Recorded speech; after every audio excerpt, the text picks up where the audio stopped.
Salam alaikum, bonjour tout le monde. Dans cette vidéo, on va résoudre l'exercice numéro 2 de la série numéro 4. Lisons l'exercice. Un électron de vitesse V égale 5 puissance 6 mètres par seconde pénètre dans une région où règne un champ magnétique B égale 0,1 Tesla. La première question, montrer que la force du poids est négligeable devant la force magnétique, c'est-à-dire la force de Lorentz. Le poids de l'électron est donné par la relation suivante. Son module égale mg. La force magnétique, c'est la force de Lorentz. Son expression est la charge de l'électron, elle est négative, multipliée par V vectoriel B. Dans cet exercice, la vitesse est perpendiculaire au champ magnétique.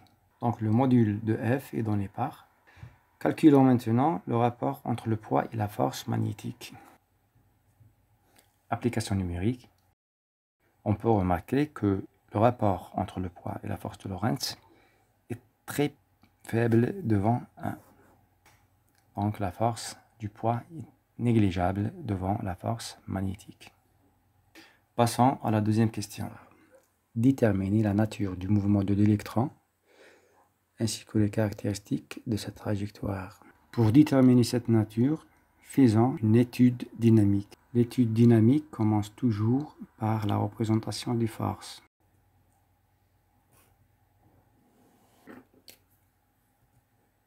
Le champ magnétique B est perpendiculaire au plan de la feuille. Il est représenté par un point entouré par un cercle. Le vecteur vitesse de l'électron est contenu dans le plan de la feuille.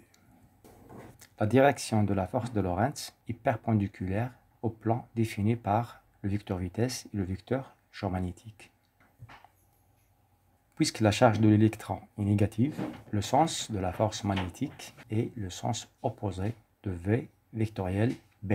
Déterminons le sens de V vectoriel B en utilisant bien sûr la règle de la main droite. Je mets ma main suivant la direction de V et je plie mes doigts vers B, comme ça.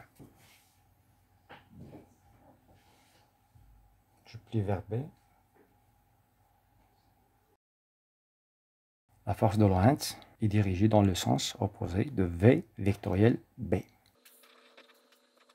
La deuxième étape, c'est l'écriture de la relation fondamentale de la dynamique pour l'électron. Les forces extérieures appliquées sur l'électron sont le poids et la force magnétique. Cependant, nous avons montré dans la question précédente que le poids est négligeable devant la force magnétique. Alors, l'étape suivante consiste à projeter la relation fondamentale de la dynamique sur deux axes, l'axe tangentiel et l'axe normal en mouvement, représentant les vecteurs unitaires UT et UN sur la figure.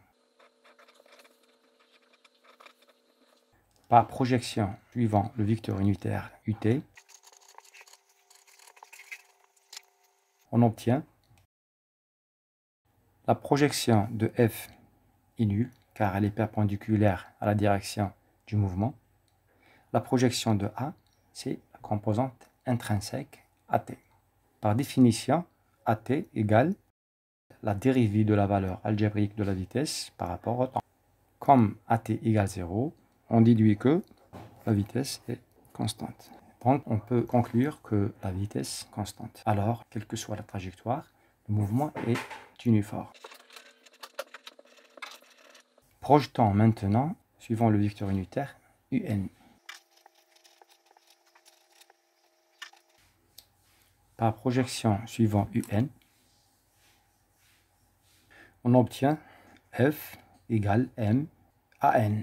AN, c'est la projection de A suivant la direction normale au mouvement.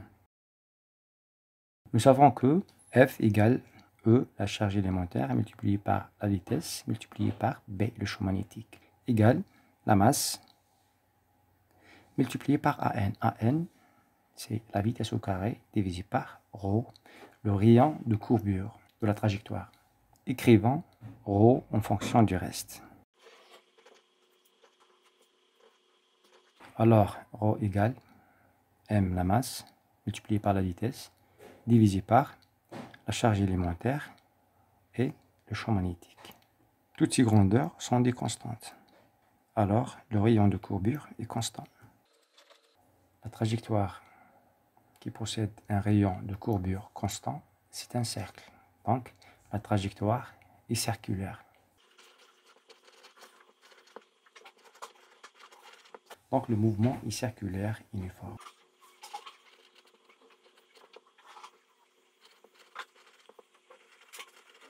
Déterminons maintenant les caractéristiques de la trajectoire. Calculons le rayon de courbure.